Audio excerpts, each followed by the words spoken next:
बात कांग्रेस के जवाब की नहीं है, बात एक संवैधानिक जांच एजेंसी पर जो सुप्रीम कोर्ट सवाल उठा रही है लगातार, उससे भारतीय जनता पार्टी का राजनीतिक षड्यंत्र उजागर होता है। भाजपा के लिखे पटकथा पर ईडी अमल कर रही है, इस बात में कोई सच्चाई नहीं है, बेहद हास्यास्पद है। वरिष्ठ पत्रकार कौशल स्वर्णबेर जी ने कहा भारतीय जनता पार्टी की संस्कृति होगी टोल वर्कर और पेड वर्कर जो उनके यहाँ की संस्कृति है, वहां नकदी बांटना पड़ता होगा। हम कांग्रेस के प्रत्येक कार्यकर्ता के लिए कांग्रेस भवन एक मंदिर है और वहां पर नकदी बांटने की परंपरा नहीं है भाजपा की तरह कि रीट्वीट पर पैसा आपका फिक्स किया जाए। तो ये पूरा मामला जो है भारतीय जनता पार्टी के राजनीतिक भयादोहन का ये प्रमाण है। विपक्ष के दल के नेताओं को डराने, विपक्ष पार्टी को बदनाम करने की साजिश है जिस पर ईडी अमल कर रही है।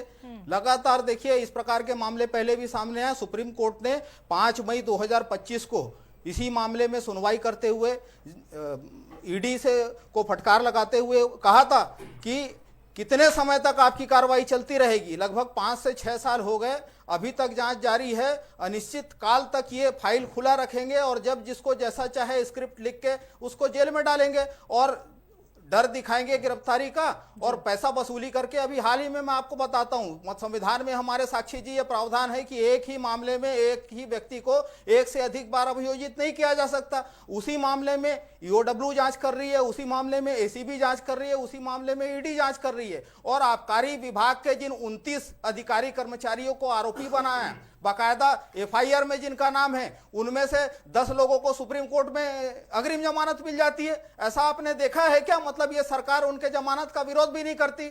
और दूसरी ओर एक फरार आरोपी ईडी के पास जाता है, वहां बयान देकर किसी दूसरे को आरोपी बताता है और वो वहां से आ जाता है, गिरफ्तार नहीं करती। पप्पू बंसल कहां है बताए सरकार और जांच एजेंसियां। और मनी ट्रेल साबित करना ईडी का काम है, ईडी का दायित्व है। ये आरोप लगाते हैं 3200 करोड़ का, कभी बोलते हैं 2500 करोड़, कभी बोलते हैं 2156 करोड़। कांग्रेस ने ये सब नहीं किया है सुरेंद्र जी।